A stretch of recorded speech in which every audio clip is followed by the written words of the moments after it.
Welcome to the What Really Happened radio show. Because World War III is a really bad idea.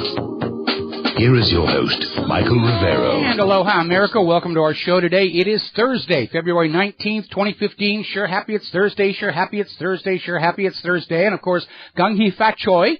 It is the Chinese New Year, the year of the sheep or goat, depending upon the translation that you're looking at. And, gee, I wonder what's important in the news today. Well, according to Fox News, when I got up this morning and turned it on, somebody leaked some pre-Photoshop pictures of Beyoncé from her recent L'Oreal photo shoot, and oh my goodness, she doesn't look as good without Photoshop. And that's what Fox News was running today. Now, there has been one mention about the situation in Ukraine on Fox News, about how poor and suffering those Kiev troops are, and they're being so abused by those gosh darn pro-Russian rebels. Other than that, a dearth of actual hard facts and details coming on out there, but of course that's why you tune into this show here. Now, the city of Debaltsevo now flies a Novorossiya flag and has a new Greek mayor, sixth generation, and they're already at work trying to clean up the mess, restore social services to the people after all the suffering they've gone through here.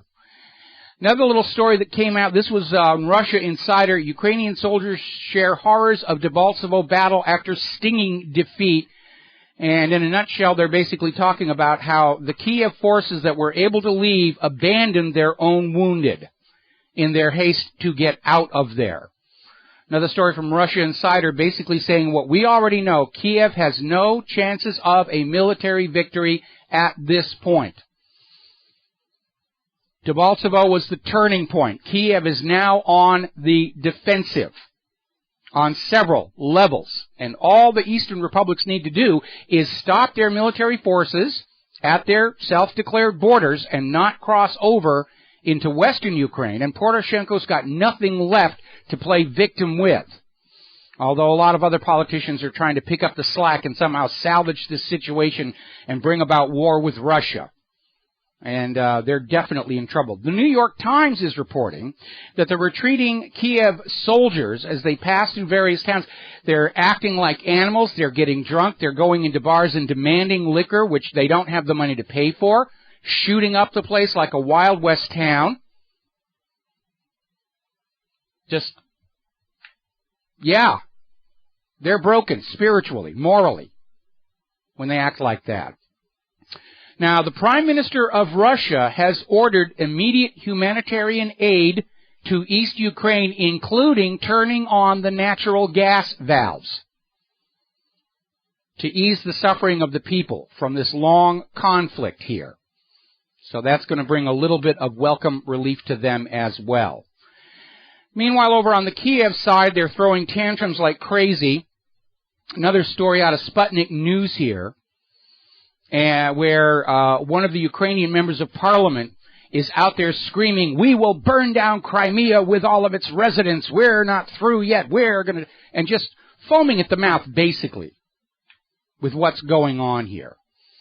Now, late last night, Poroshenko was asking for United Nations and European Union peacekeepers in Ukraine. He's not getting a response, but basically he's in trouble. He knows he's in trouble. He was carrying out the orders of his masters in Washington, D.C. and Brussels, and now he's saying, "You got to come help me," and they're kind of like saying, well, we'll get back to you on this one. So Mr. Chocolate Factory, I think, is in serious, serious trouble. In fact, another story from Russia Insider, Debaltsevo fiasco could be the end of Poroshenko. Because all this time they've been saying the military situation around Debaltsevo was stable, stable, stable, and obviously that was not the case. Another article from Russia Insider just asking flat out, the West's dilemma, what to do about Poroshenko. He can't be sold to the public as a hero, the white knight against the evil, dark forces of Vladimir Putin. Everybody knows exactly who Poroshenko is and what he's been doing.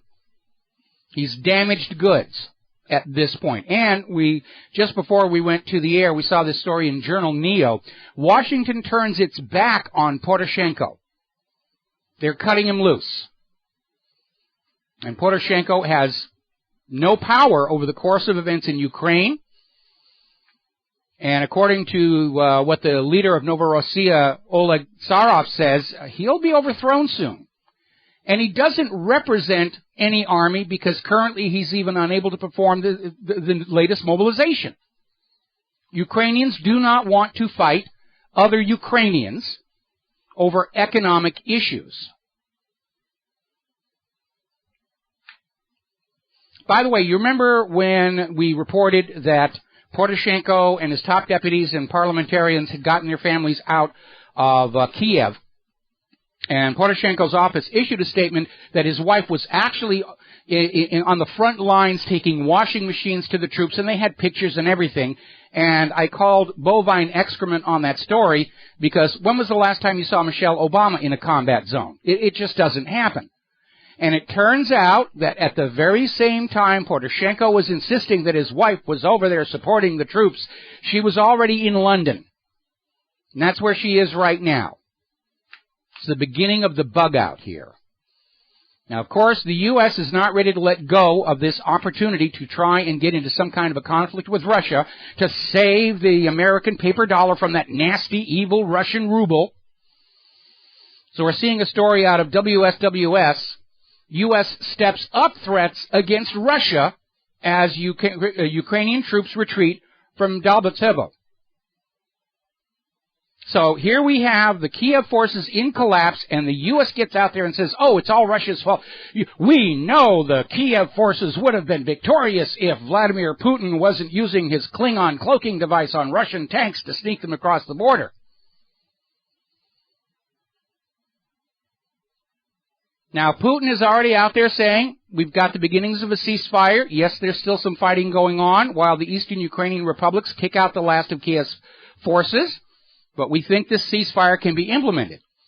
And what we're hearing from the U.S., from U.S. State Department spokesperson Jan Psaki, all options are on the table. We're going to send mighty weapons to Kiev to get this thing going again.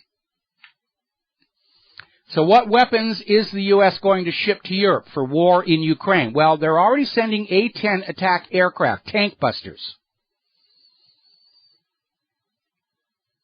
There are still rumors floating around that the U.S. has at least one nuclear weapon in the region for a possible false flag to turn this situation around. And at this point, that's all they got left to play. They have lost the propaganda war. The world knows the U.S. started this whole disaster a year ago with the coup d'etat against Ukraine's elected government for the crime of daring to refuse invitation to the European Union and the European Central Bank. Led to this year-long civil war, goaded on by the United States. A lot of people have been killed, and even worse, much of the eastern Ukrainians' industrial base is now bombed into rubble, which means even if Poroshenko had somehow succeeded in recapturing those eastern Ukrainian republics, he wouldn't have the money to pay back all the loans that he has been given to finance this war. Ukraine's economy is in free fall. They can't pay back that loans. And that means all of these banks that funded the Ukrainian war, IMF, ECB, World Bank, who knows who all else, they're going to take a big hit on their ledgers. They're going to need gallons and gallons of red ink on this one. And of course, nothing makes a money junkie more unhappy than red ink here. Now, when the Minsk group got together, it was noticed that neither Great Britain nor the United States were invited. And there was a feeling that these European leaders were trying to tone this situation down and knew that the U.S. wasn't going to go along with that. Well, apparently now, over at the State Department, Nuland is saying, we've got to fight Europe now to get this war going. That's really a little over the line there. We'll be right back.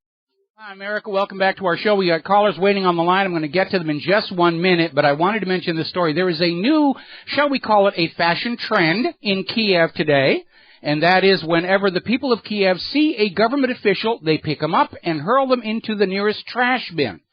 And it's spreading like wildfire. It's gone viral. Let's trash bin this or that official or whatever. And frankly, I think we could use some of that here in the United States of America. All right, we're going to take some phone calls here. Mo in Florida. Aloha. Welcome to the show. What's on your mind? Aloha, Michael. How you doing? Doing fine. Good, Michael. No really question. I just I couldn't help listening to your program, thinking of Poroshenko, and I thought, you know, if somebody really wanted to know what the epitome and the face of cruelty and evil is, all I could think of was Hillary Clinton when they had that fake little meeting in 2011, whatever it was. Yes. I was traveling up in Colorado and in the mountains there, and I happened to stay in a hotel there, and I watched it when it came on. Like I said, I think it was 2011, and the way she said, "We came, I saw, he died," and she cackled. And yes. Here was a guy that the United States was over there with Rumsfeld, whatever. He was our buddy, and he was just like you said, man. He, you know, got off on the dinar, the golden dinar, and the way, the callousness, the coldness, the brutality of with a wicked witch. This person's running for office. This scares the crap out of me. And I just had to make that comment. If this Poroshenko, doesn't he know who he's playing with? Oh, I'm sure he does, because he's more of the same, because the curse of all political power is it attracts the kind of people who shouldn't be allowed to have it. People who are like that, sociopaths, they're drawn to positions of political power because they love the power, they love the wealth, they love being in control over everybody else. It's the only way they can deal with their own personal insecurities. And it's very rare to find somebody in politics who's genuinely there to try and make things better. Usually following a revolution, you'll have a government full of them. But as time goes on, the money junkies and the power freaks and the sociopaths sort of make an exclusive country club out of it all. Two obvious recent exceptions, of course, would be Dr. Ron Paul and Cynthia McKinney. And possibly, like Traficante. And they're in there trying to really make things better. But they're vastly outnumbered by these absolutely sociopathic, you know, I'm first, second, third, and who cares about the little people? They're just here to make me rich. Well, you know, the amazing thing is she can do that right. People are so blind. Without the internet, okay, maybe you have an excuse, but anybody can look this up. This is right out there in front of you, and she's going to run for office. I mean, you know, I wanted to make one other comment, Michael. I'll hang up because I know you don't like, you know, people staying on too long. But I think that, you know, and I'm just throwing this out there, you know, as another question, but Ron Paul, and I've called before. I campaigned for Ron Paul when I was living in Colorado. Yes. And his son is so different with his turnaround from Israel. All I can think of is they got the goods on Rand. They got something. Because he's like that Supreme Court Judge, Frost, whatever his name was, that, you know, that turned tail and ran on Obamacare. That was Chief Justice Roberts. Robert. Yeah. Well, I think Rand flopped on this thing. I think Rand Paul has daddy issues. He wants to outdo his daddy in Congress, and he's willing to make any compromise necessary to be able to say, I was a congressman too, and I'm running for president too, and I outdid daddy here. But certainly looking at how diametrically opposite they are in personalities, if I were Dr. Ron Paul, I'd be having a real long talk with Mrs. Paul regarding parentage here, because you know, it is that dramatic and that obvious. And Ron Paul's a gentleman. He's not going to gainsay his own son. But I'm sure that Ron Paul has serious concerns about what Rand is saying. And but, you know, blood is thicker than water. Anyway, listen, Mo, I got to let you go. We got a bunch of calls here, and I need to get to, and we're going to switch over here to Dustin in New Jersey. Aloha, Dustin. Welcome to the show. What's on your mind? Yeah, hi, Mike. Yeah, it's called imperial hubris. Very arrogant people we got. But I want to get on to now Poroshenko. He's pretty much. I still think the rebels are going to go into Mariupol because of the make the land bridge to Crimea. But did you hear anything about any movements in Germany of equipment moving off of bases? I was sent a story about that claimed that there was social media traffic, but I couldn't confirm it, and I contacted a couple of good sources I have in Europe. They couldn't confirm it, so I took the story down. I think it's somebody's idea of a joke, or there really is a major clampdown on it, but until I get some more confirmation, we're not going to go there. It is certainly obvious that the United States is trying to find some way to get this conflict with Russia ramped up again.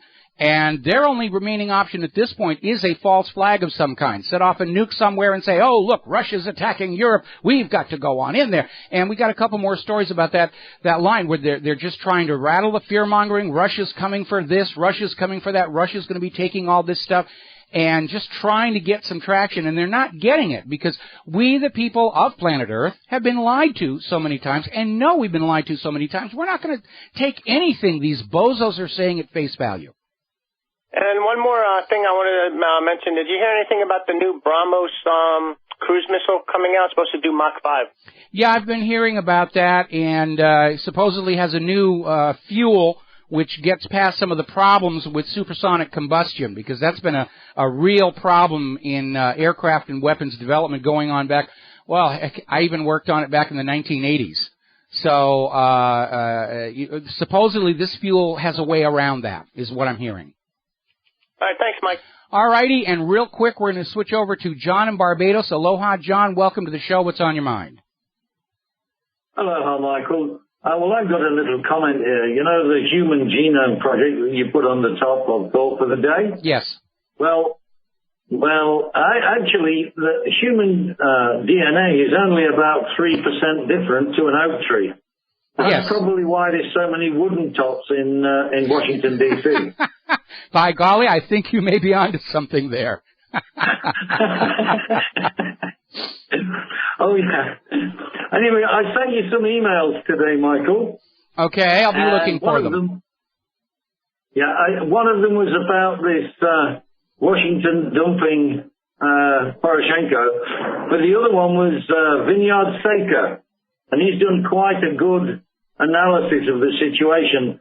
And since the Devoltsevo cauldron collapsed, there's several other almost surrounded Kiev troops in the area, just north of Devoltsevo and down in Mariupol, where they're looking at probably going after Mariupol and like Dustin said, creating a land bridge between the southeast and Crimea. Well, there's another factor. One of the reasons Debaltsevo fell is that the eastern Ukrainian forces were able to take out the regional headquarters of Kiev's forces, so they're operating completely uncoordinated.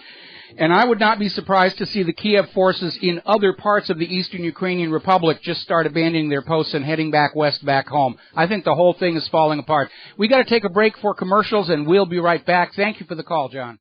Hi, America. Welcome back to the show here. We're talking about the collapse of the Kiev junta. They've been routed from Devoltsevo and probably other areas of the eastern Ukrainian republics. It's all falling apart.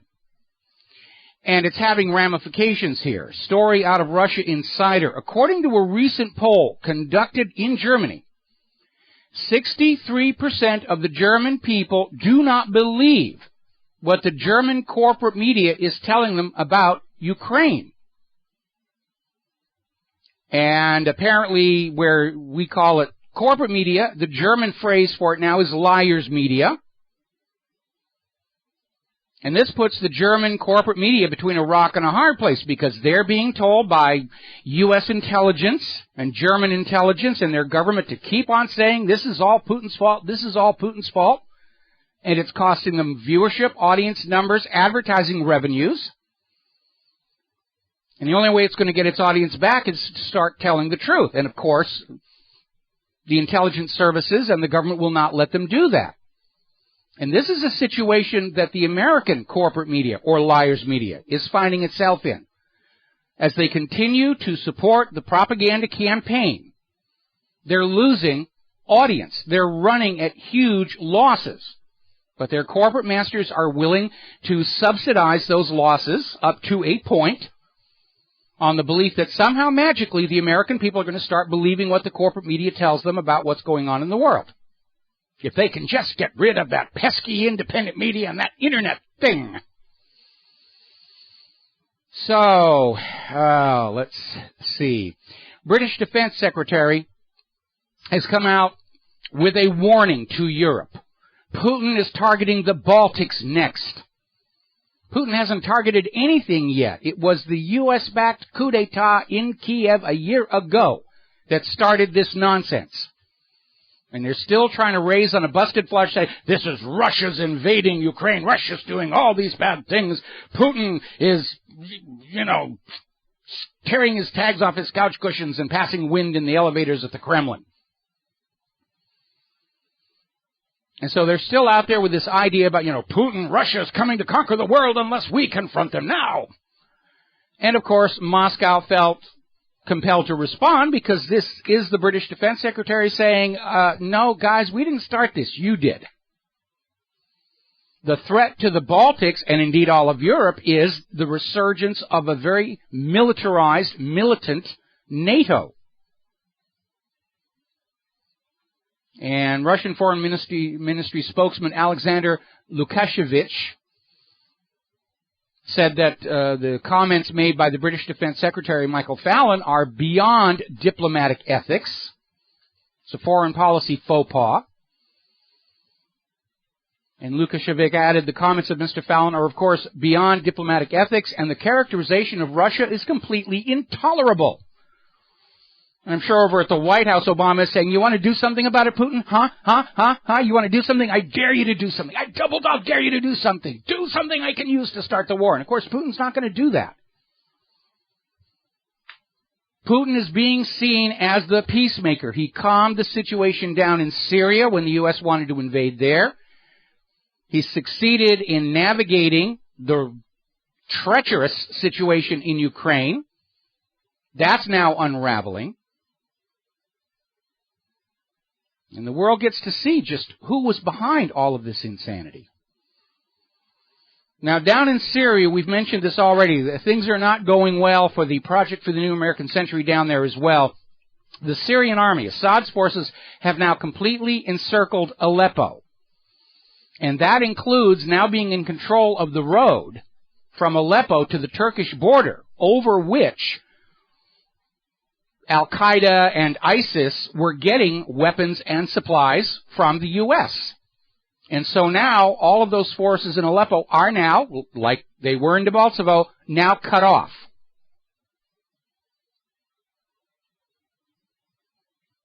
So that's not going very good either. And that's why they're out there with this, ISIS and terror, we've got to do something about it. And I want to make a comment here. Surprisingly, I find myself very much in agreement with President Obama, who went to great lengths to de-link acts of terror from religion. And he is right to do so. All the world's Muslims are not terrorists. There are a few terrorists with pretensions of Islam who don't behave that way in their private life, I might add. But there is very clearly an agenda at work in Washington, D.C. to convince you, the American people, that what is needed is a new holy crusade of all the Christians slaying all the Muslims. Gee, who would benefit from that? And Obama is taking a stand against that agenda. And he is absolutely correct when he says we're dealing with terrorists. We're dealing with small groups of violent individuals. To which I would add, we're dealing with governments, not their people. The world's Muslims are not responsible for the acts of ISIS, whoever that actually turns out to be. Remember how phony Al-Qaeda turned out to be.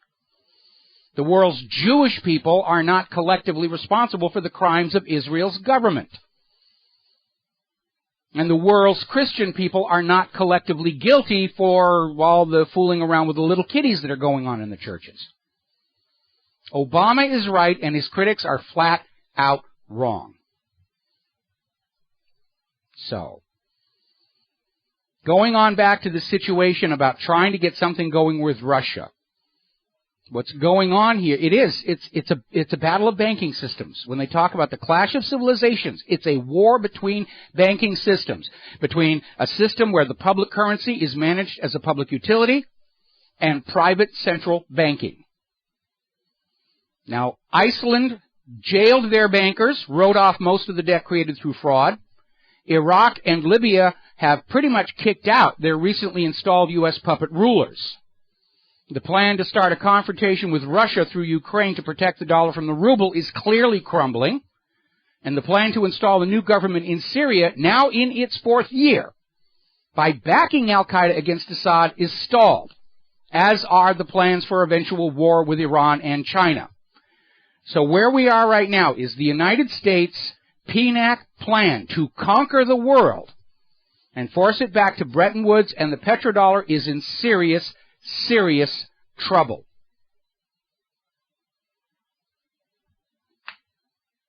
And I did forecast that if this war got going, that the U.S. ultimately was going to lose it. And along the way, he's going to resort to nuclear weapons in a last-ditch panic effort to say, we are victorious. There are 3 humans alive left on Earth. Unfortunately, they're all men. But they're American, and that made it worthwhile. Over at the Smoking Gun, they have unearthed wiretaps revealing that Turkey has been shelling Syrian government positions from across the border.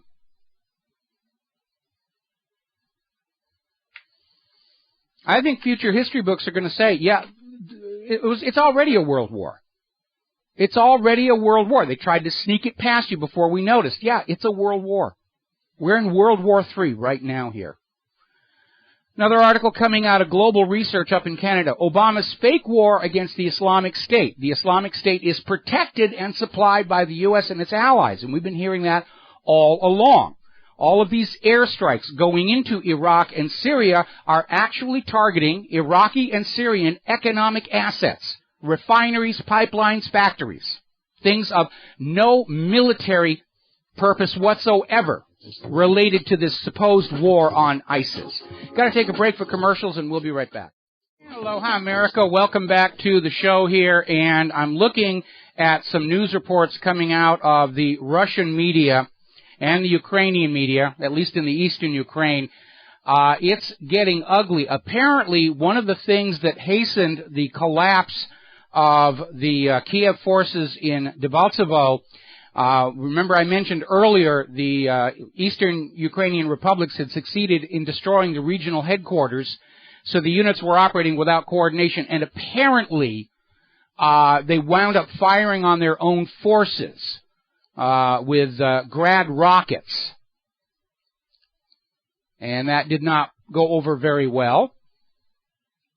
Apparently these were units that were being sent to reinforce the Kiev forces at Debaltsevo, and they couldn't even get to the front line because of this.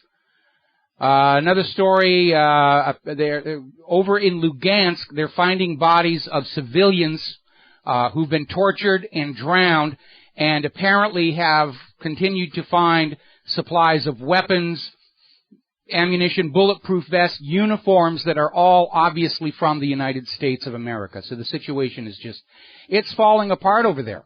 The eastern Ukrainian republics are going to put all of this stuff on display to let the world know, remind the world who actually is the aggressor here.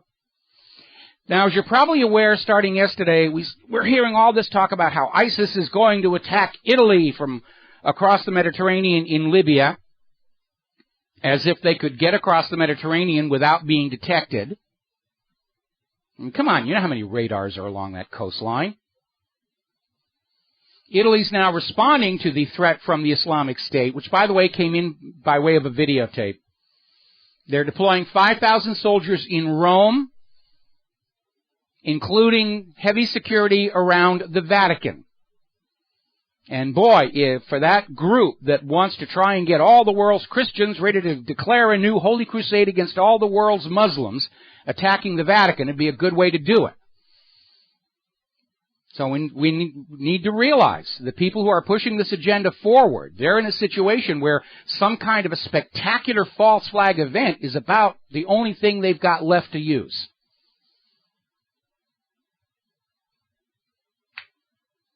And they're only going to be able to do it once because of the skepticism of the world. So it's going to be big, it's going to be horrendous, it's going to be shocking.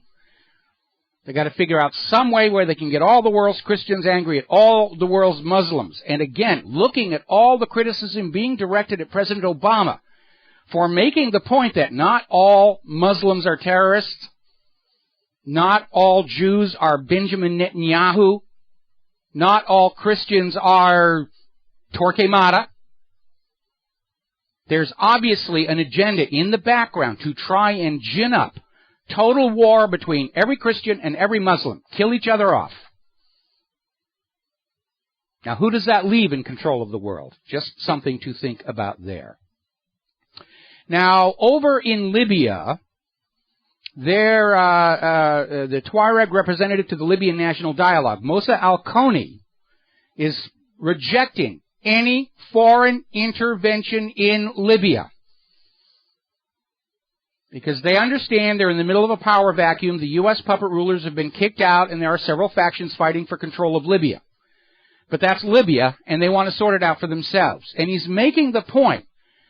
The case for an invasion of Libya is being based on this videotape, supposedly of these Coptic Christians being beheaded. And Moussa Al-Koni came out and said, you can't attribute that to Libya or Libyans. And he knows what's going on. They've already said, it was on Fox News, ISIS is in every region of Libya. We've got to go in and invade and take it over. ISIS is the new whack-a-mole for U.S. foreign policy. Ooh, there's ISIS. Bomb. Oh, there's ISIS again. Bomb. Oh, ISIS is back there. Drone strike. ISIS is over here. Torture, bomb, invade, take over. These countries know what the scam is. They know what the U.S. government is doing. They know what an absolutely gargantuan hoax this all is. Now, there's a little bit of good news out there, especially for those of us who've become very alarmed at the extent to which Israel controls the United States government. There is clearly a rift beginning to open between Benjamin Netanyahu and the White House and members of Congress and some of the staunchest supporters of Israel in the U.S. as well. He's overplayed his hand. And now the White House has come out, following the revelation that Israel was deliberately leaking information it was acquiring from the United States about the P5+1 negotiations to try and wreck those negotiations. And then the U.S. State Department said, we're not going to brief Israel anymore on what's going on. It was none of their business to begin with. They're not part of the P5+1. Now the White House has come on out, accusing Israel of distorting the information about U.S.-Iran nuclear negotiations. They're accusing Israel of cherry-picking only those facts that will support their agenda of trying to screw up this deal. And that's actually a good thing. In fact, over at Press TV, they're saying Israel's worst nightmare is coming true. Their iron-fisted grip on the throat of the American political system is beginning to slip. And I'm sure Israel's attitude is, no problem if we lose the U.S. We've got Canada all trained and ready to replace the U.S. as our willing slaves.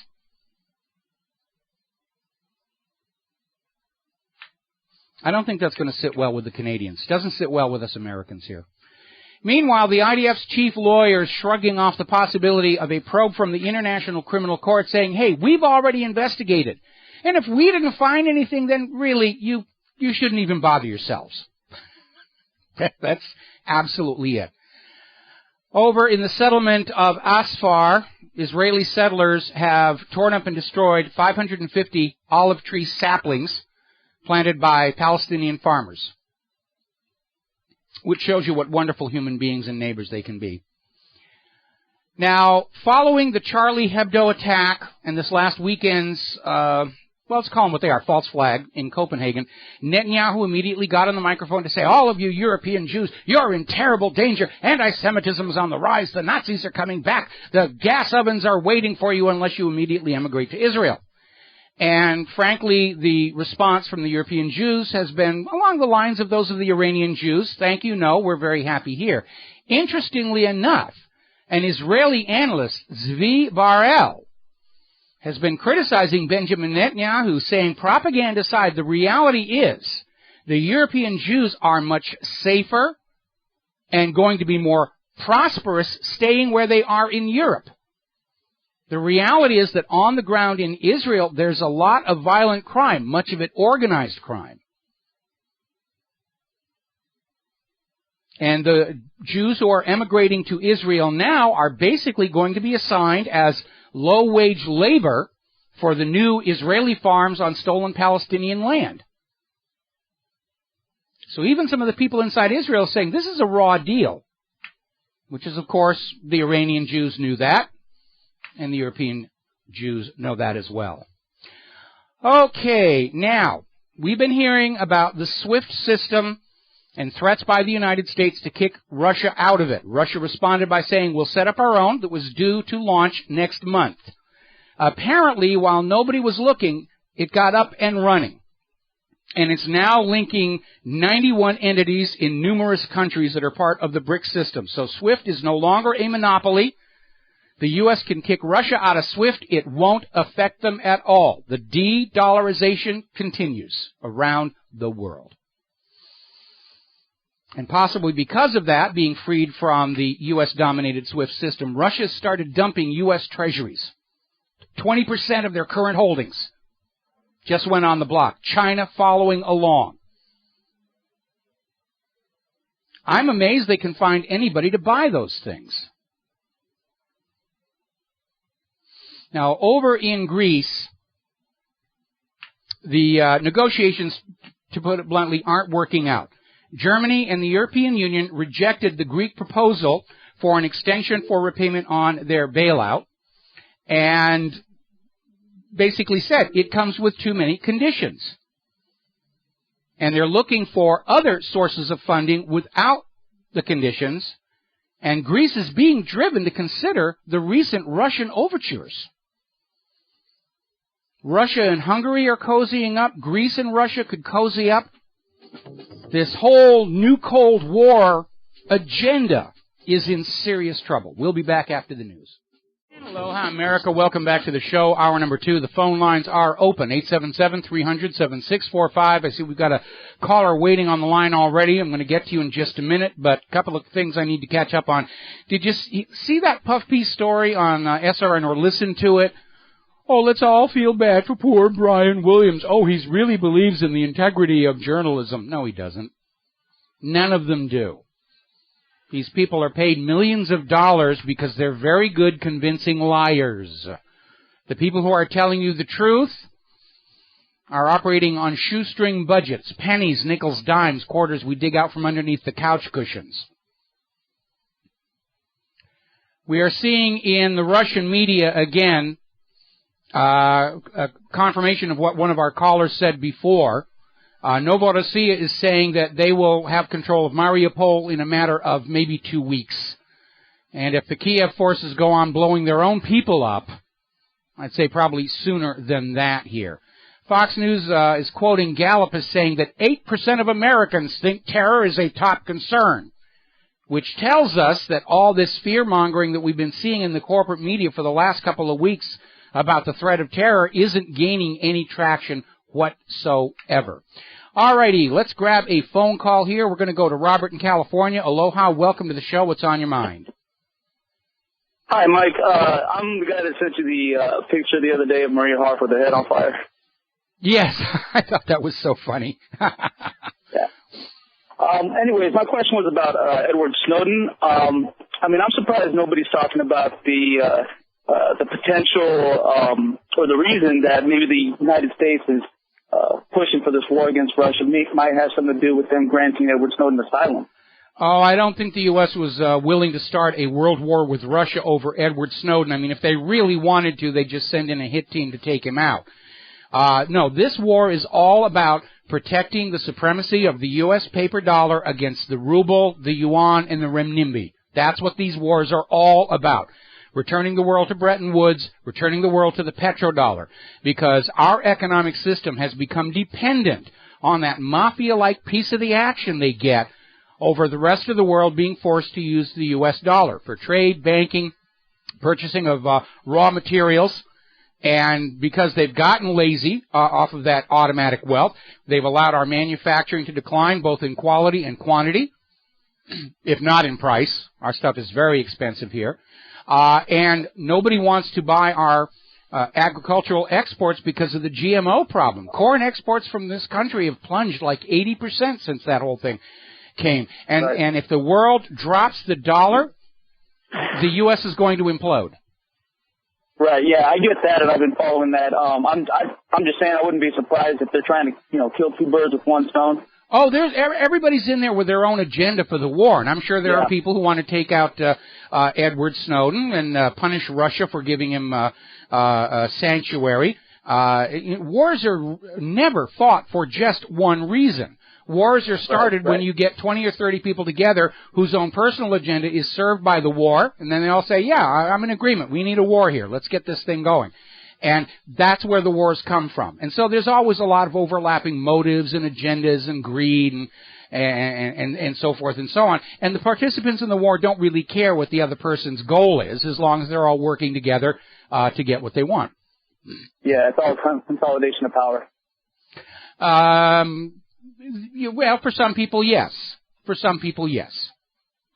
Okay? That's it, Mike. That's it. Hey, you're doing a hell of a job over there, and keep up the good work. All right, thank you very much. We're going to let you go, and we're going to pick up Steve in Massachusetts. Aloha, Steve. Welcome to the show. What's on your mind? Hi, Mike. Now, I don't know if you covered this, but there's an incident here at UMass where they denied Iranian students from taking engineering and science. Yeah, I saw that. I hadn't commented on it, but again, this idea that, we're just going to punish all the Iranians because right now we're supposed to. I mean, Nazi Germany did the same thing to the Jews. They were denied access to higher education. The U.S. government, we're down in Nazi territory now. Yeah, I just didn't realize Benjamin Netanyahu was the president of UMass. I had no idea.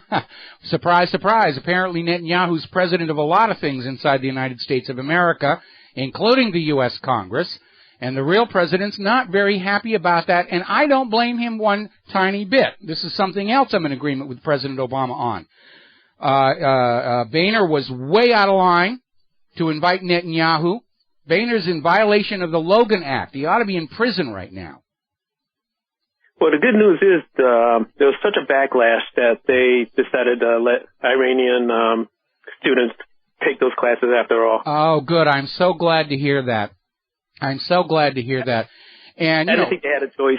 Yeah, I mean, everybody realizes it's racist. It's not what America's supposed to be standing for. And again, all propaganda aside, Iran hasn't done anything that we should be worried about. Everything they're doing with nuclear technology, they're allowed to under the Nuclear Non-Proliferation Treaty. They're developing their own space program. They're developing all kinds of really nice stuff. And we shouldn't shortchange anybody's ability to build a better tomorrow for the world. I noticed there's not a lot of talk about global warming either these days. Well, there in Massachusetts. Yeah, well, there is a little. I mean, earlier in the week there was articles, they're out there saying, well, it may be cold, for over half the United States here, but really overall, this is one of the warmest winters we have ever had, and we've got this temperature reading from a thermometer that was right in the middle of an airport full of jet planes burning fuel that says, oh yeah, this is one of the warmest. They're still trying to push this thing forward. I mean, it is just absolutely absurd. And every time I put up a reminder about how they were saying snowfalls are a thing of the past back in 2000, I get all these emails saying, oh, you should let that go. I mean, that was back then, and the models weren't as good, and yeah, we were wrong on that, but our models are better now, and absolutely. And, of course, the inevitable flood of emails. Every time I get onto the subject about human-caused global warming, I get all these emails accusing me of being in the pay of the oil companies. And if I am, the checks are late because I haven't gotten one yet, and frankly, I need the money. Did you hear the talk about them blaming the economy on the weather now again? Yeah, they do that the economy would be doing well if it wasn't for all this snow and ice. And remember, the snow and ice doesn't undermine the human-caused global warming thing. It really is, the propaganda coming out of the U.S. right now, it's in utter chaos. It's got no continuity. And that's why people aren't falling for it. And it's, like it said, the latest Gallup poll, only 8% of Americans think terrorism is a major concern. And this despite weeks and weeks and weeks of all terror all the time, plus a fashion show at the end. And it's just not getting any traction. No, that's good to hear. Yes, it is. Well, thanks, Mike. All right, thank you very much. We're going to let you go. Thank you for the phone call here. Now, before we went to the top of the hour news, we were talking about how the EU and Germany have rejected Greece's request for an extension to repay the bailout money, but without any of the conditions being imposed, which included austerity and GMO and a bunch of other stuff. And they're driving Greece out of the EU. And I'm sure Tsipras is looking at other options. And this is kind of underscored by the report that Tsipras visited the Chinese Navy delegation that is currently visiting Greece.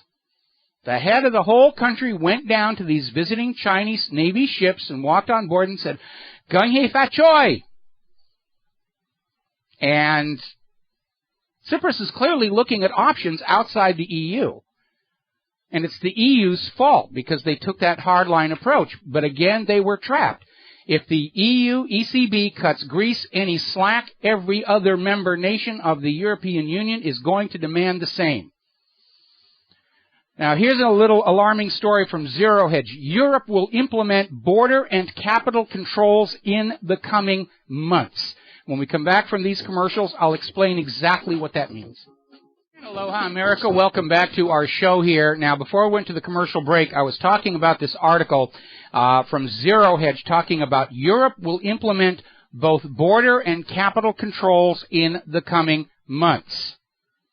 Now, the reason this is significant is because when the European Union was first formed, it was supposed to be a borderless entity in which individuals in the member nations could simply go from place to place the way we can do from state to state in this country. It made trade easy. It made transportation easy. But now they're very concerned that as the wealth inequality starts to escalate in the European Union, they want to start putting border controls back in place. So when you want to cross from France to Spain, you'll have to go through a border checkpoint. And there'll be limits on how much of your money you can move across the border. So at this point, the European Union is pretty much over. It's a union only for those bankers, for the European Central Bank, which sits on top of the banks on all those nations. But everything the EU was supposed to be is vanishing. Now here in the United States of America, the Baltic Dry Index continues to drop. It hit 509 today. That is an alarming number. Story out of Investment Watch blog. Heads up, things on the West Coast ports are going from bad to worse. There's no resolution in sight, and it's having a domino effect across the U.S. economy. Shipbuilding companies are seeing contracts be canceled. Shipping companies are letting their ships sit idle. The crews are being let go. And that led us to this very bizarre article that we saw at GramsGold.com. Now, the headline reads, Jim Willie, China is trying to wreck our economy. Now, there's an interview in there with Jim Willie, which if you watch it, he's not actually saying that. That is something that is being added by the author of the piece at GramsGold.com, where the accusation is that China is somehow behind all of these difficulties at these ports along the West, because so many of them are now owned and controlled by Chinese companies. And so we're looking at an impending crash in the supply chain, and it's all China's fault. Ooh, it's all China's fault. The U.S. economy wrecked itself with that private central banking scam. And this article is just trying to shift the blame. Like, remember that story we had yesterday where the CIA was out there saying that maybe Russia is behind all of this cold weather that's making Al Gore look bad? Because we know how much Vladimir Putin hates Al Gore. I mean, I'm sure that 10, 20 years from now, there will be college courses studying the propaganda of the United States at this period, and it's going to be under humor. They're going to be laughing about some of this stuff that was being said, because they can't think of anything else. Over in South London, they had a major riot regarding housing justice. And apparently there were protesters who were protesting the social cleansing of London's poor. Oh, you don't make enough money to live here, and they're trying to get rid of them, much as the way they're trying to shuffle the homeless off to parts unknown here in the U.S. And it got into a confrontation. 6 were arrested. Things are dicey all over. Article out of the Daily Bell. The Government Accounting Office is wading into this issue about auditing the Fed and saying, well, maybe, but let's go gently. We don't need to make the Federal Reserve sweat. Yes, it would be a good thing for the Federal Reserve to be more accountable to the American people, but not too accountable. So here you have the Government Accounting Office trying to protect the Federal Reserve from total disclosure of just how much wealth they have sucked out of the pockets of the American people for the last 100 years. Because when you find out that number and realize it was done with the complicity of the federal government, you might be a little upset. Because remember, then they're getting ready to come up with that whole thing about raising the U.S. government's debt ceiling again. And they're going to present a false dichotomy. Should we raise the debt ceiling or not? That's not the question. The question every single American needs to be asking right now, and the Canadians are getting on board because of the Comer lawsuit. The Constitution of the United States of America authorizes the federal government to create and issue interest-free money, a public currency as a public utility. So why does the federal government borrow money at interest from a privately owned central bank and then force you and your children and grandchildren and great-grandchildren to pay that interest forever? And the answer is very simple, because that private central bank is a very generous campaign contributor every election cycle. And that is the only answer. They can't explain that. They were hoping you were never going to realize it, just like up in Canada. The Canadian government was hoping the Canadian taxpayer wasn't picking up on why their taxes were going up and no services or infrastructure were coming back for it. Because in 1976, the Canadian government stopped getting interest-free loans from the Bank of Canada and started borrowing that money at interest from private banks, making the private banks rich, the Canadian people poor. And the Canadian government is trying to shut this story down. Because when asked, why did you do that, it's going to come back to that exact same answer. Well, those bankers, they write really generous campaign checks. Now, over in Switzerland, you probably heard yesterday, Swiss authorities raided the Geneva office of HSBC. And the Swiss prosecutors are now starting to dig into this case.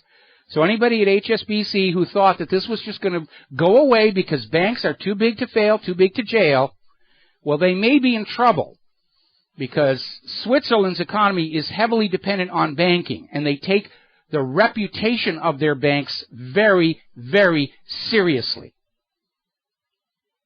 And so they're getting into this. We may not see a lot of reporting about it, especially in Great Britain, with David Cameron's own family tangled up in this mess, and certainly not here in the United States of America, where they still hope that you believe that bankers are nice people and trustworthy. And they would never, ever do anything underhanded. Story coming out of Sputnik News. Clinton Foundation donors found to be clients of controversial Swiss bank. And apparently, U.S. prosecutors are considering filing criminal charges against HSBC for aiding tax evaders, and some very embarrassing names are coming up. The Bill, Hillary, and Chelsea Clinton Foundation received $81 million from various international donors who were evading taxes through HSBC. So, we have to take a break for commercials, and we'll be right back. Aloha, America. Welcome back to the show here. We're talking about the Clintons and how their foundation is now tangled up with this HSBC tax avoidance scheme. And there's something going on here, because people who make donations to a foundation, they're able to write it off their taxes. Or is this some kind of a payoff, because that Bill, Hillary, and Chelsea Clinton Foundation is raking in the dough like you would not believe? We're just seeing the tip of a very corrupt iceberg, and more will be coming. Now, meanwhile, story over at UlsterManBooks.com. Clinton's desperate to dissipate Orgy Island underage sex scandal. And they're basically going on about how everybody's talking about the Jeff Epstein scandal, and Alan Dershowitz and Bill Clinton and a bunch of other luminaries. Prince Andrew were all at this little paradise island he's got.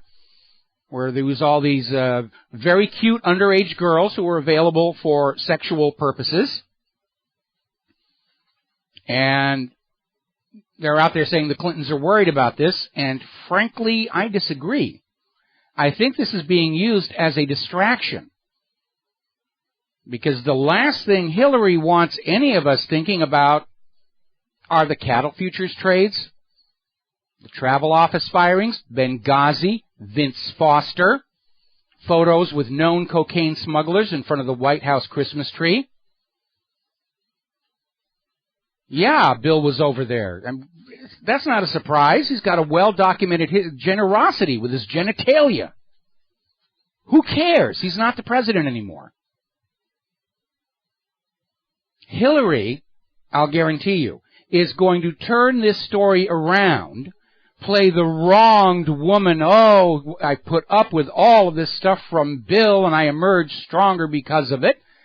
And she'll get instant sympathy and support from all the women in the United States for her campaign for 2016. That's why they keep this story going. Now, on the other side of 2016, Jeb Bush is out there trying to reassure us all he's his own man. He's not another of the Bush dynasty, and he's got his own opinions about things. Meanwhile, he has tapped 21 people who worked for his father and brother to be his campaign committee, campaign team. Doesn't sound like he's breaking too much free from the family chain there. And he's come out totally in support of the big brother spying on American citizens, saying we have to spy on every American to keep us safe. Didn't help the people of Boston, did it?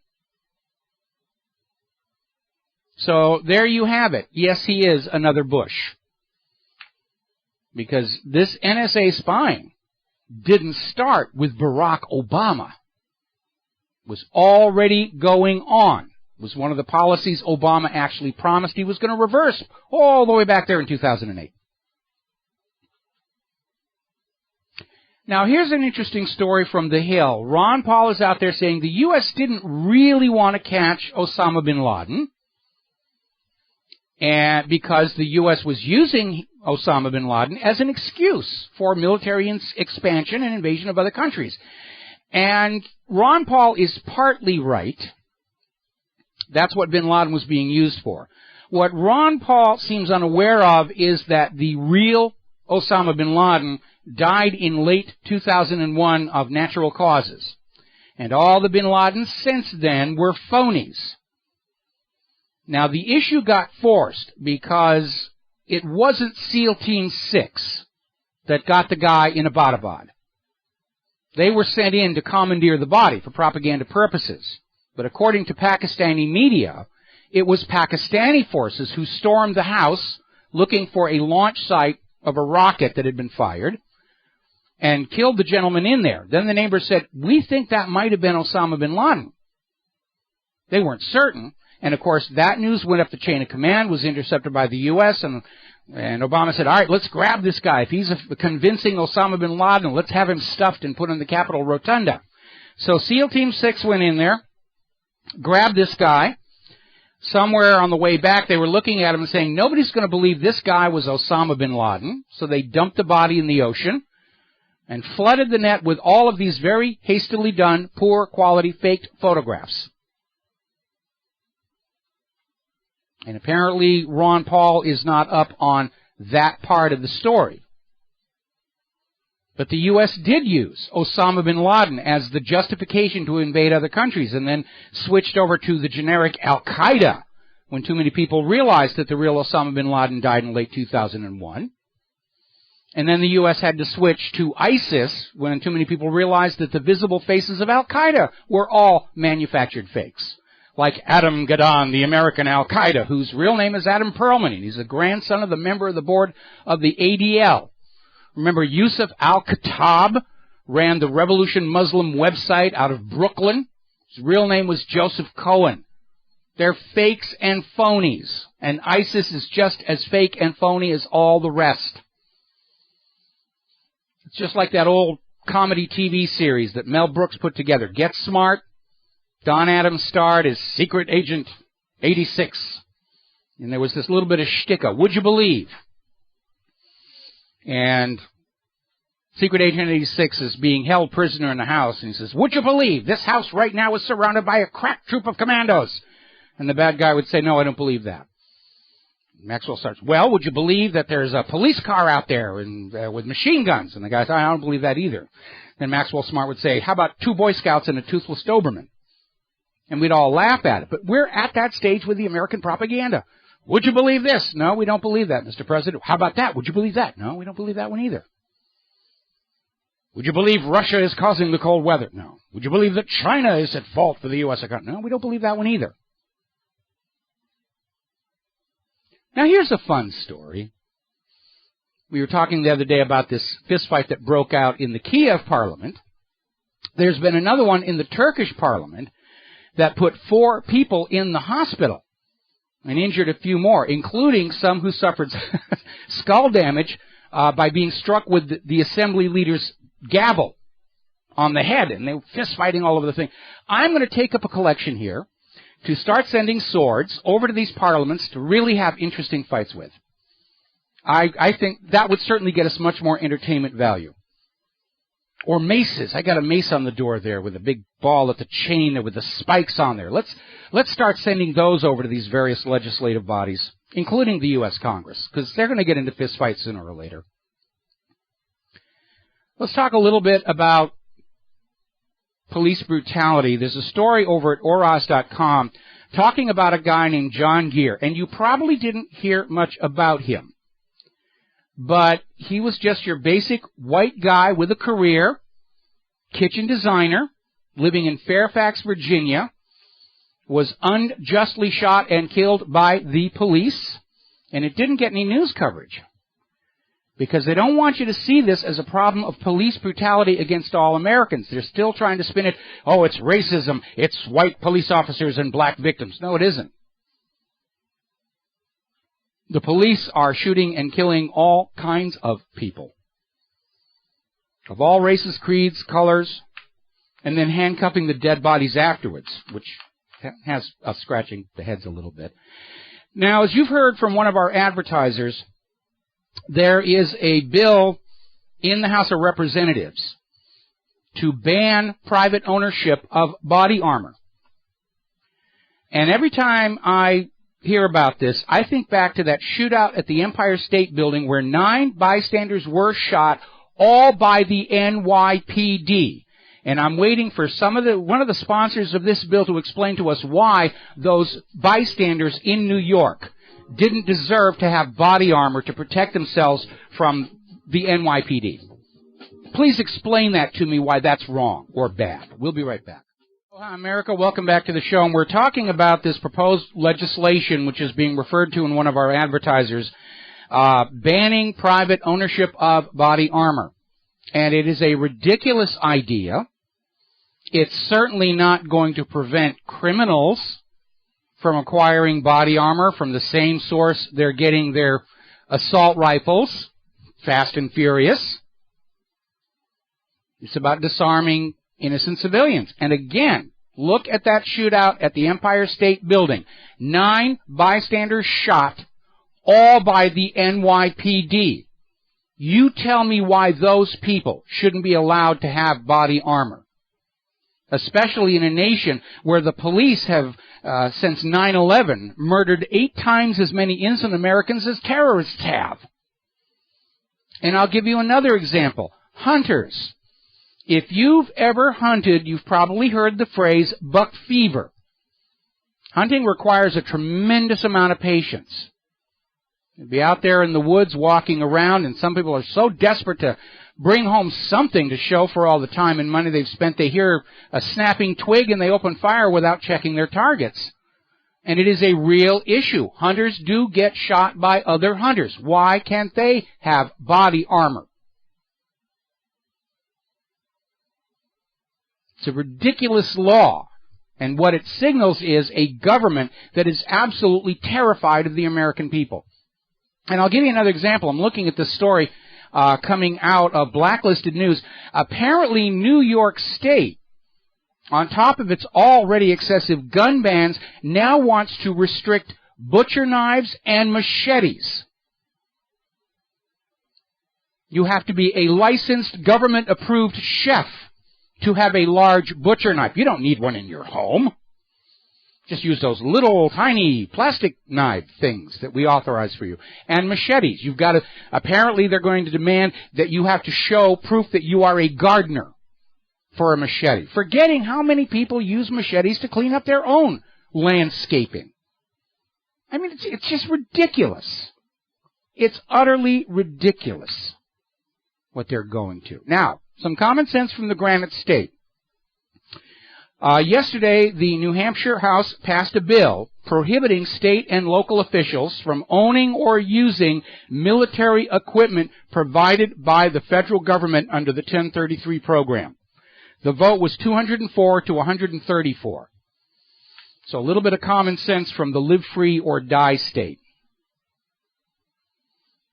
Interesting story from Syracuse.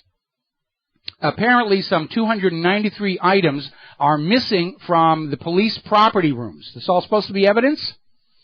And some people are going to get a walk on their case because the evidence has disappeared from the police departments that were being audited. Cash was taken, drugs, electronics, firearms, and in some cases entire vehicles just disappeared from the police property lockup. Golly, they were here just yesterday. Very alarming story out of IntelliHub. Apparently reporting on a story in one of the corporate media outlets where a police officer was interviewed and said, planting evidence and lying, that's just part of the job. It's what we're supposed to do to get the bad people. Well, if you're planting evidence and lying, how do you know they're bad people?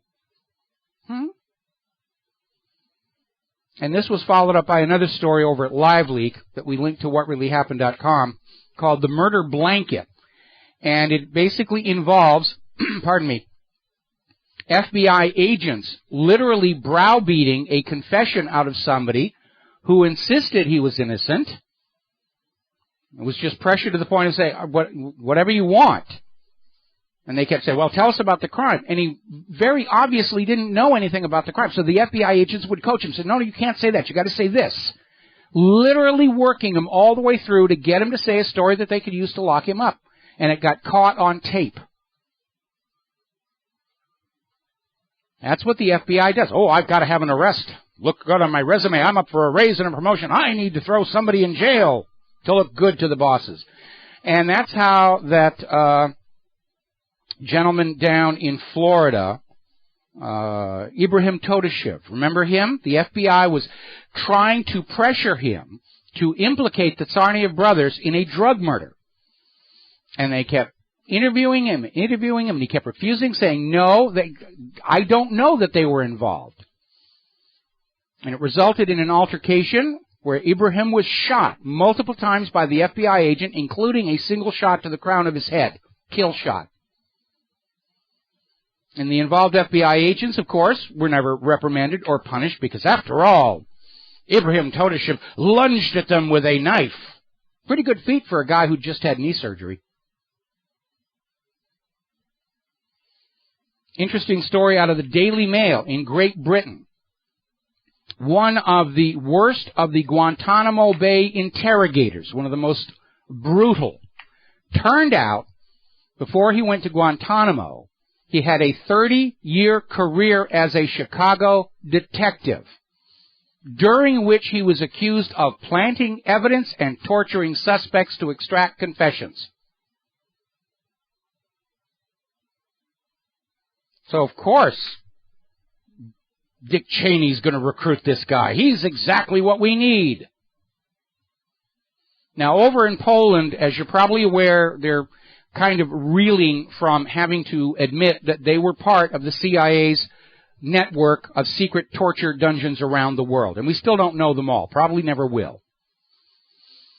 But the European court ruled Poland has to pay $262,000 in reparations to two former inmates of the CIA's black site who were tortured and had not done anything,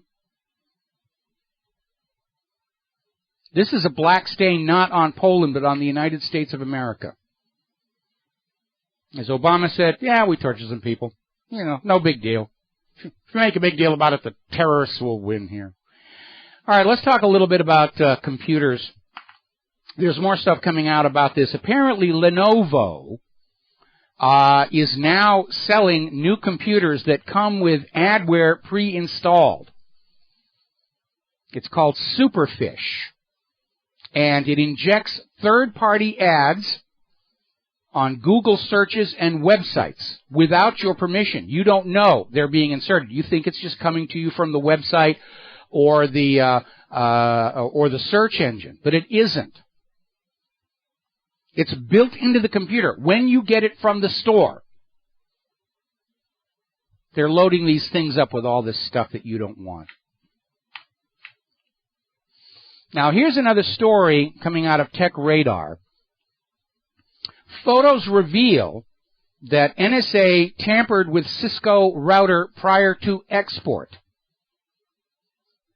apparently planting beacons. And we've been hearing for a long time from Edward Snowden and other sources that all of the hardware is compromised. Somebody was writing into me saying if this firmware is on the hard drives, is this so the NSA can flick a button and all of our hard drives self-destruct? Ooh, virtual 9/11 Russian attack, let's go to war. Maybe.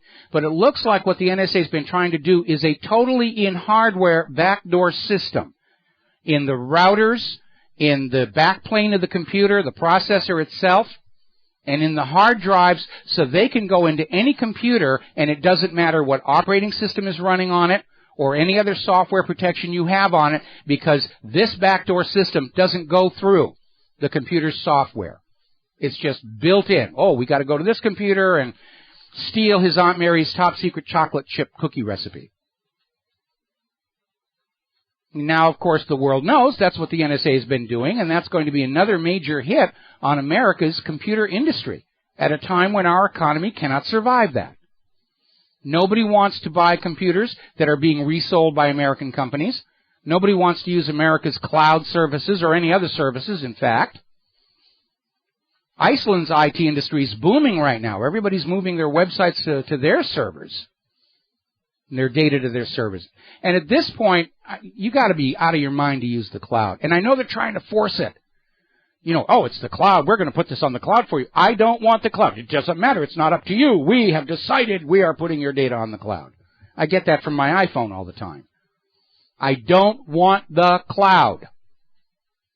I want my data and my software under my control on my machine. We'll be right back after the news.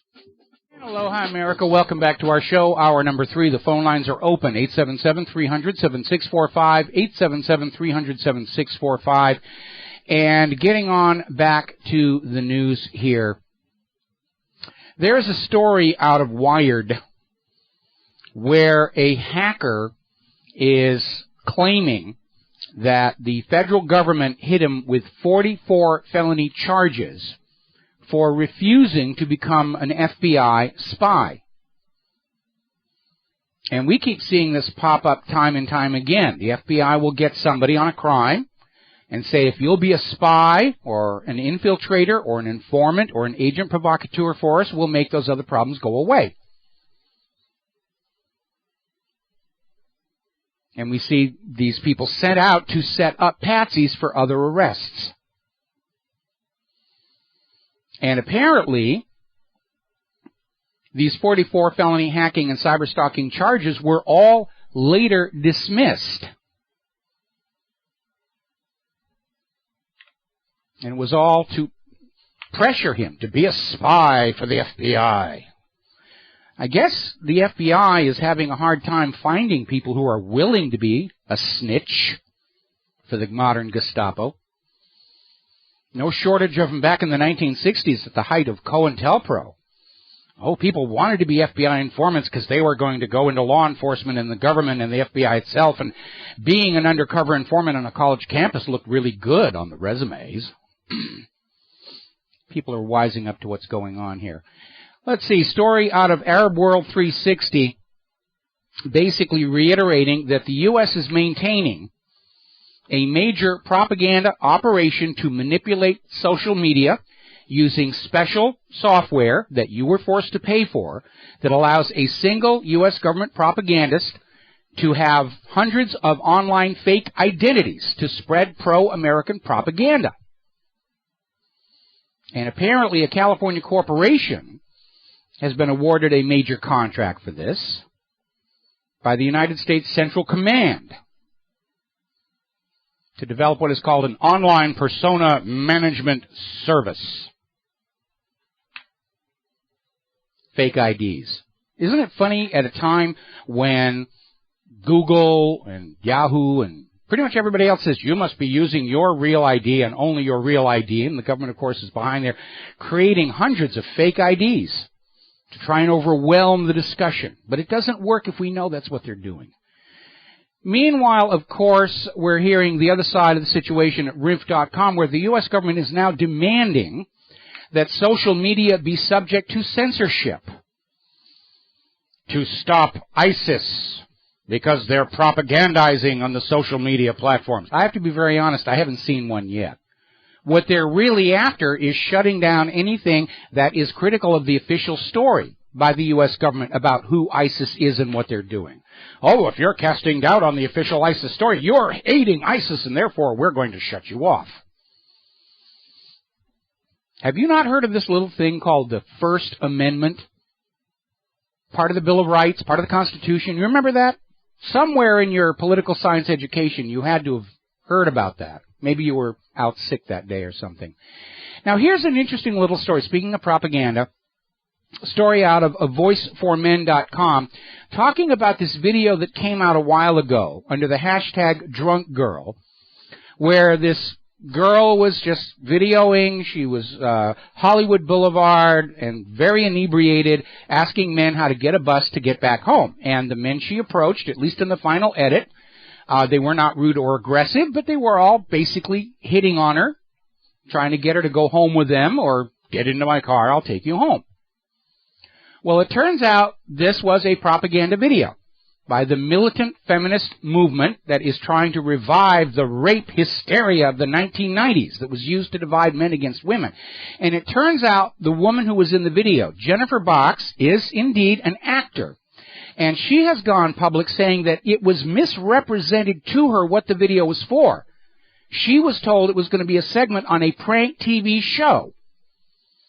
And she's come out and said if she knew that this was going to be used to demonize men, she never would have done it.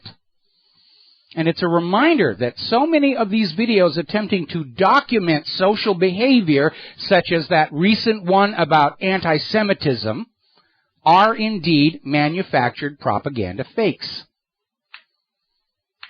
Your best measure for what's going on in society is not going to come over the TV, radio, the newspaper, or even the internet. It's going out to the real world and just talking to people you know. Find out what they think about what's going on. Because there's a lot of propaganda out there. Apparently, Gallup poll is claiming that 80% of Americans think Russia is our greatest enemy. So, of course, we ran our own poll as a check. And it basically came out with, let's see, what were the most recent numbers on this one. Who's America's greatest enemy? Russia got a total of 12 votes. China got 6 votes. Korea got 1 vote.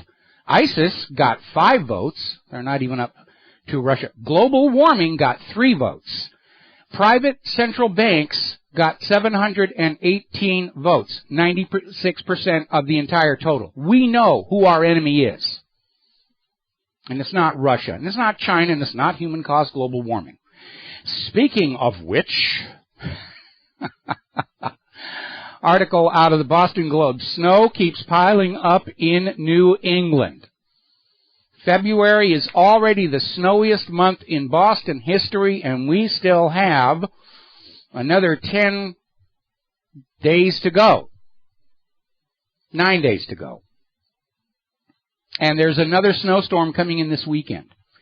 Now, earlier in the week, we were talking about this article that came out that said New York Harbor is looking like the Arctic Ocean because of all the ice that's there. And today we have found out the Coast Guard has had to deploy an icebreaker to New York's Hudson River to break that open. That is some serious, serious cold. Time magazine, record-breaking cold set to hit eastern U.S. More sub-zero temperatures today and tomorrow. Weather claims 3 lives in Pennsylvania as more snow and cold coming. They've now confirmed 4 deaths in New Jersey and Pennsylvania. And, of course, these are people who had homes, who had friends and contacts saying this person's missing. The big hidden secret are all the homeless people whose bodies may not be found before the spring melt. And they're not going to talk about them because they're homeless. They don't matter. They're Untermenschen. We don't care about them here. Alrighty, story out of Delco Times. Arctic air will deliver more snow showers tonight than record cold. D.C. area forecast. Arctic blast ushers in record cold. Weekend wintry mix full of possibilities. Wind chill advisory through 10 a.m. on Friday. Story out of AccuWeather basically saying it all. The historic cold is not over yet. And what's interesting in this story, because we're always hearing from the carbon Nazis, oh, it's an anomaly. It's an anomaly. It doesn't fit the models. It doesn't pay no attention to the snow and ice and everything. It's unusual. It's just this weird, bizarre, one-time occurrence here. But the author of this piece over at AccuWeather went back looking at the snow and cold records and basically realized 6 of the top 8 snowiest winters since they began keeping records have occurred in the last 25 years. 6 out of 8. And these are the years during which the carbon Nazis were saying, oh, it's getting warmer, it's getting warmer, it's getting warmer. No, it isn't. We'll be right back. Aloha, America. Welcome back to the show. We're on the topic of human-caused global warming. And those bozos are still trying to figure out some way they can get us to go on believing that the world is getting warmer and it's all somehow our fault, even in the midst of this record-setting winter here. And you know it's cold when the freeze warnings are stretching all the way down through Florida. So already this carbon Nazi propaganda, oh, it's just New England, it's lake effect, it's localized, it's just one area and the rest of the country is warm. No, it isn't. The freeze warnings are now down in Florida. By the way, if you're in Michigan, especially the southeast of Michigan, 178 schools will be closed tomorrow. So keep your kids home, safe, warm. Now then, story out of the New American, no less. U.S. agencies accused of fudging data to show global warming. And they're talking about the work that was done in the British media and, of course, by Stephen Goddard. And they're saying this was a conspiracy between multiple U.S. government agencies, including NOAA, NASA, the Department of Energy, and they got caught manipulating the temperature data inappropriately. Now, they all say, we're adjusting the data. Why do you need to adjust it? Look at the thermometer, record the number, that's the data. Oh, no, we have to adjust it. We've got to, put in statistical normalization and standard deviation correction, blah, blah, blah, blah, blah. And they go on and on and on and on. And then somehow the raw data that shows cooling magically becomes an official U.S. government chart showing the world is warming and it's all your fault. It's a growing scandal here. Now, over at Stephen Goddard's own website, he's getting all of this raw information through Freedom of Information Act lawsuits. And there really isn't a justification for the government to withhold raw temperature data. It's not national security. It's not violating anybody's right to privacy. They have to turn it over. And Stephen Goddard has documented about how the fraud is taking place, and he's even charted out by how much temperatures are adjusted upward over the last several years to get the hockey stick to be able to say, yes, our data shows the world is warming.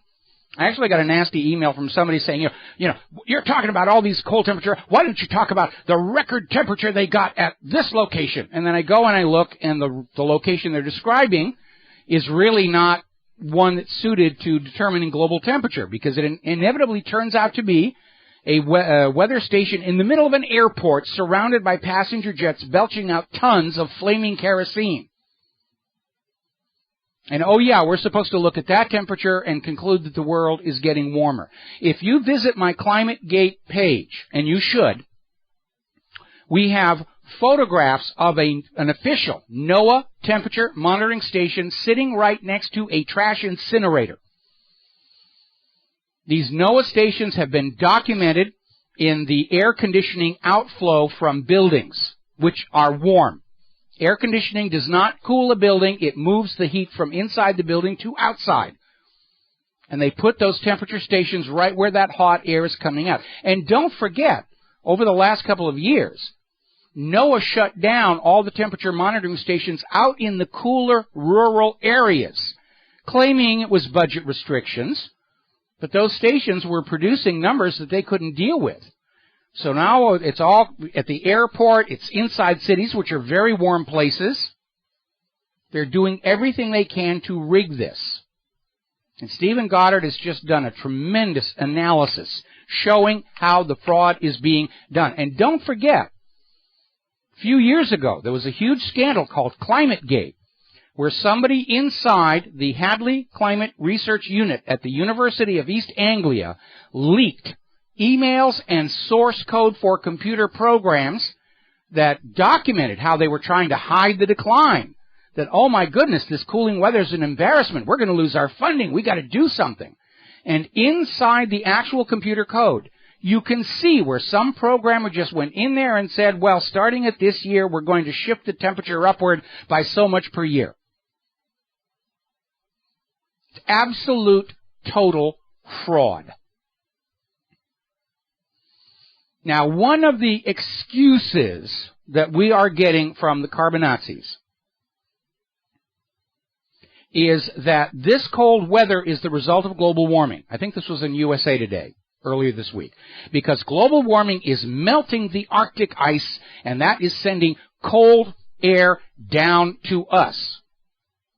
Okay, well, if global warming is warming the Arctic, why is the air coming from the Arctic below the freezing point? Little thing to think about. But as it turns out, the amount of Arctic sea ice is now 37% thicker since 2011. So once again, they're caught in a lie. Right now, Lake Erie is 98% covered in ice. It's not going to help the shipping industry there. Great Lakes as a whole are currently at 85.4% ice cover as of yesterday.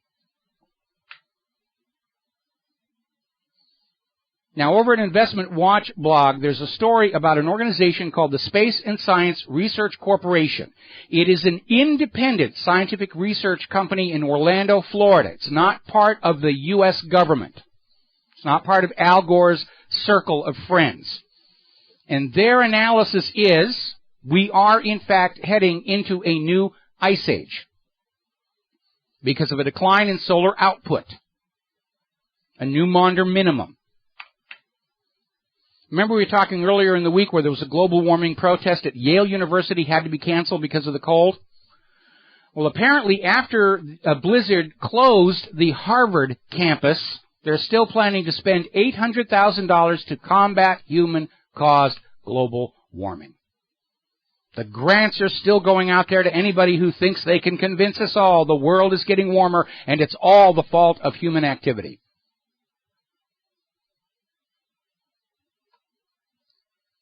Raising on a busted flush here. A little bit of good news. Walmart has now buckled under to public pressure.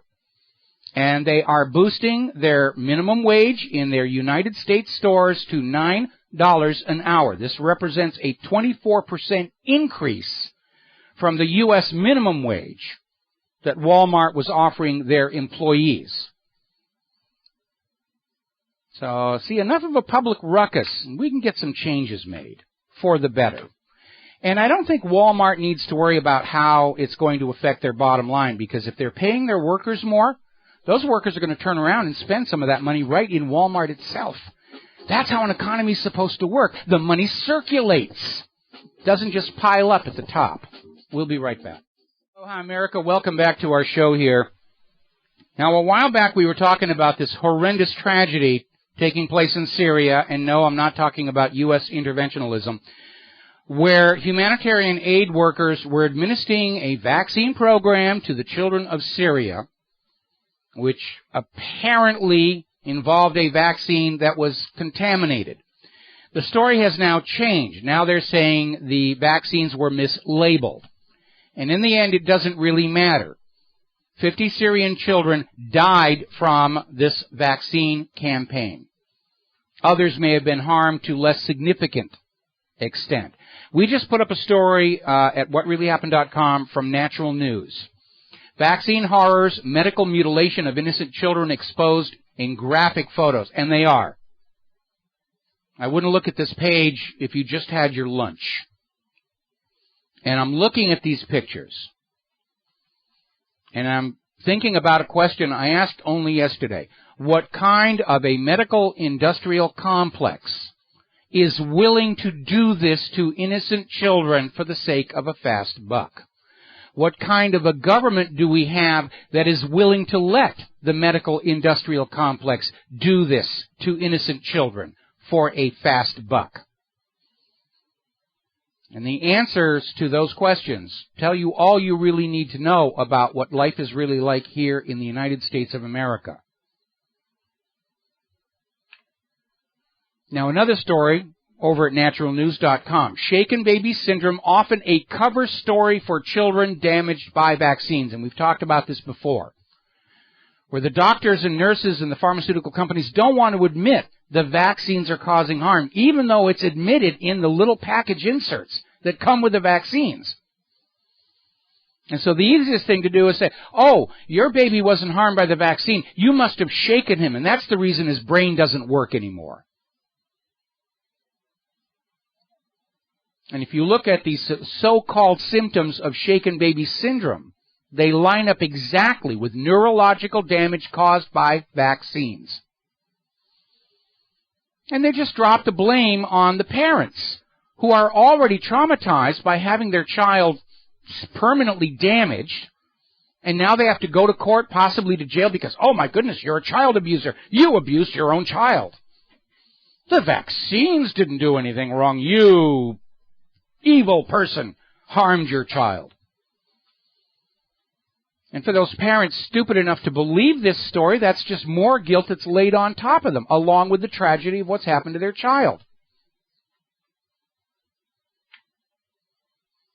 Remember, I think it was about a month ago, big scandal out of Kenya. A typhus vaccination program, funded in part by the Bill and Melinda Gates Foundation, was found to contain sterilization agents mixed into the vaccine. All those Kenyan women who got the shots are never going to be able to have babies. Well, there's too many Kenyans in Kenya anyway. The problem with Kenya is there's too many Kenyans. And Bill Gates has openly advocated covert, clandestine sterilization of the world through vaccines, and by golly, seems to have put his money where his mouth is. And I get really upset when people with a huge amount of money think that gives them the right to play God with the rest of us. I mean, Bill Gates is the guy who gave us NSA backdoors, Windows Millennium Edition, Vista. And he's taken his money, and now he's out there playing God with other people's lives, aided by his wife, Melinda Gates, who basically married into the money and thinks that gives her the right to tell other people who can have children and who cannot. Now, up in Canada, there is a growing scandal over their increased police state and how it does not seem to be focused on criminals, but on people exercising their right to freedom of speech. And apparently, if you're up there in Canada talking about the possible toxic effects of shale oil, leakage of these toxic fluids, you are classed as an anti-petroleum extremist. If you're opposed to the petroleum companies, you must be bad and evil. And new legislation targeting terrorism can now be applied to people who are not entirely convinced of the benefits and so forth of shale oil, which is kind of interesting because there's this other story out of the Global Post. Up into 2006, Canadian Dr. John O'Connor discovered 3 cases of a very rare cancer, cholangiocarcinoma. It's a cancer of the bile duct, and he was sensitive to it because his own father had died of it years earlier in Ireland. Now, normally, in a healthy population, only 1 out of every 100,000 Canadians gets this type of cancer, and he found 3 cases in a town of 950, way outside the statistical odds. And O'Connor suspected pollution from Alberta's tar sands 100 miles upstream on the Athabasca River. And since then, the provincial government has confirmed additional cases of this cancer and high rates of lung and cervical cancer, but refuses to investigate any further. You don't argue against the money. You don't dare argue against the corporations. The corporations are our dear fathers under whose care we live in peace. A lot of people still making jokes about the current psychiatric diagnostic manual describing a desire for eating healthy as a mental disorder. You know, your avoidance of GMO, that's a mental illness. But we have a pill for it. We have a pill that will make you love GMO. We have a pill that will make you believe politicians. I wonder when they'll decide that a desire for truth is a mental illness. They'll come up with a fancy Latin name for it. Amazing stuff. Now, you've probably already heard about this huge scandal out at UCLA Medical Center. They have a superbug infection out there, an antibiotic-resistant infection. I think they should try some colloidal silver on it. But the scandal here is apparently they were not sterilizing and cleaning scopes between patients. We had a huge scandal with one of the VA hospitals some years ago where they were not cleaning and sterilizing the colonoscopy scope when they went from patient to patient to patient and basically gave them all HIV and one other illness. There's government-managed health care for you. So far at UCLA, 2 have died, 180 potentially exposed. Medical care isn't about medical care anymore. It's just another get-rich-quick scheme. And speaking of which, over in New Jersey, a judge has ruled that therapists who say they can cure homosexuality are committing consumer fraud. Of course they are. You don't need to cure homosexuality. It's just there. It's not a problem. Leave these people alone. They're not sick. They're not inferior. They're not deficient. They are human beings. And I will go one step further. I think the human race has a built-in population control mechanism. We don't need to worry about Bill Gates limiting Earth's population. Have you ever noticed throughout history that the higher the population density and the greater the social stress, the higher the per capita incidence of homosexuality? They're the safety mechanism. They have to be here. We'll be right back. Aloha, America. Welcome back to our show. Last segment of the program today. And I want to go back and talk a little bit more about this NSA spy scandal. Obviously, when you set out to violate the privacy of every person on planet Earth, you will leave no chip unturned, as it were. Because if there's a single system out there you can't get into, that's where everybody's going to go. And so now we understand that the NSA has firmware built into all the hard drives, the routers. We know there are functions on our CPU chips that are not connected to the operating system and the applications. So they've got a hardware system built in to come into your computer, bypass all the software and operating system, doesn't matter what you got on there, even Linux, and go out and read your hard drive. Now, the only way to thwart the NSA from stealing your business secrets or embarrassing pictures of your significant other is to use your own encryption, to develop your own. Do not buy anything out of the store or online, because all of that is already known to the NSA. And you might want to go back and take a look at Rivero challenges the NSA for some code snippets. It's not that hard to do. So now we have this story coming out of TheVerge.com, and it's reporting about a story in The Intercept about how the United States and Great Britain have now compromised all smartphone communications. Now, when digital cell phones first came out, they had a very simple system of encryption that involved a 16-bit key. And for the first few years, under edict from the NSA, the high-order bits on that 16-bit key were always set to 0. That meant there were only 256 keys in use, and that meant that somebody trying to intercept your phone only had to try those 256 in rapid succession to be able to hear your conversations in the clear. Now, the systems have gotten a little bit more sophisticated, and the encryption is built into the SIM cards. And apparently, NSA and GCHQ successfully broke into the network of Gemalto, who is a major manufacturer of SIM cards for all smartphones, and obtained the secret keys that unlock the phone data. It is a massive security breach that makes your smartphones vulnerable to the spooks in U.S. intelligence and British intelligence. And remember, British intelligence are the kind of people who are okay with allowing little children to be sexually molested because they thought they might get something useful out of it. So I don't think you want that kind of human being to have access to your smartphone and its data. But all 4 major U.S. carriers are customers of Gemalto. They produce 2 billion cards each year, and now GCHQ and NSA are able to just go on in there and unlock the phone data. Doesn't it give you a warm and fuzzy feeling?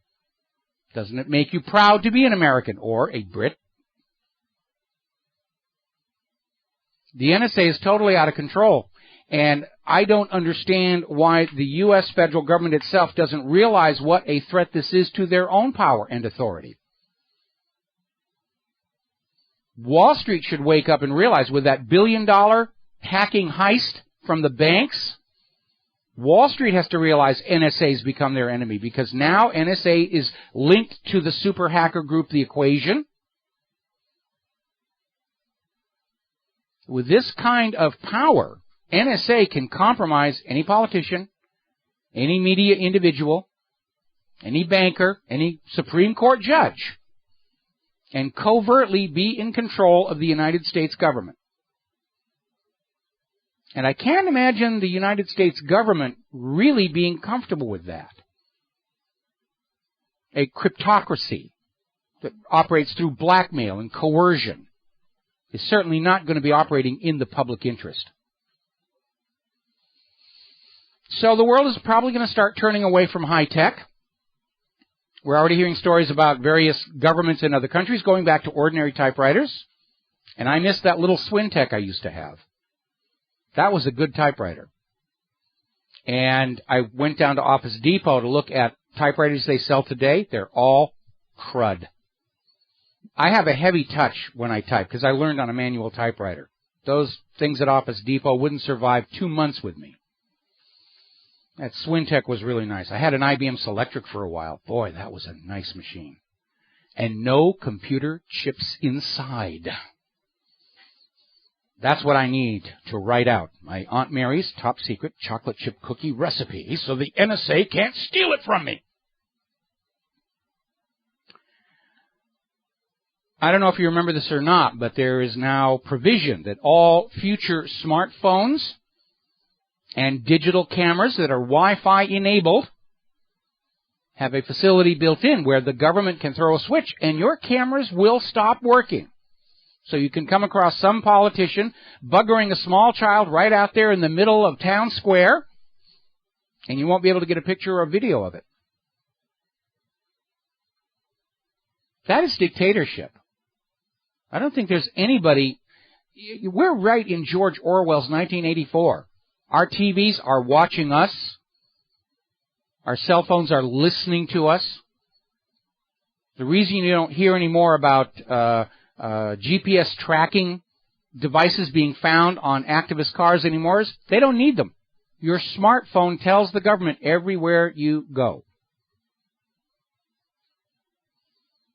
All of it, violation of the Fourth Amendment. Now, I'm rather predisposed to the Constitution, the Bill of Rights, the Declaration of Independence, because on my mother's side of the family, that's family history. And throughout the last couple of centuries, a lot of Americans have gone to their deaths to preserve, protect, and defend, and bear true faith and allegiance to the Constitution and the Bill of Rights.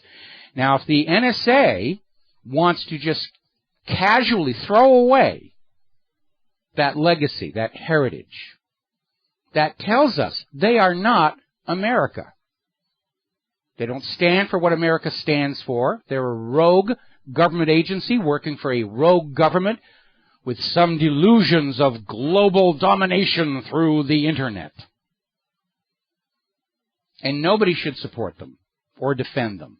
And many states are now trying to pass laws to cut off support to them because they are an affront to the Constitution and the Bill of Rights.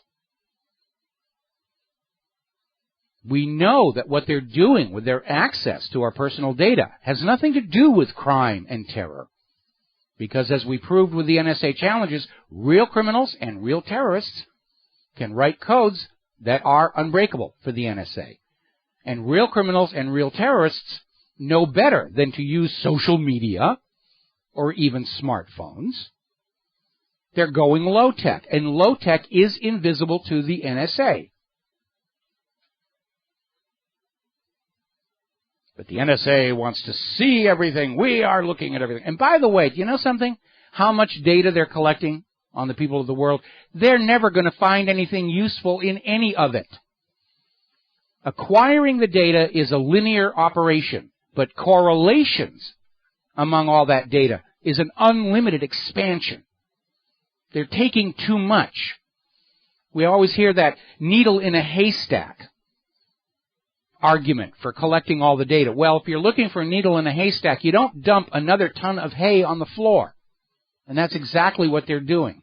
This NSA spying is not only illegal, unconstitutional, an insult to all that America stands for, hideously expensive, it provably does not work.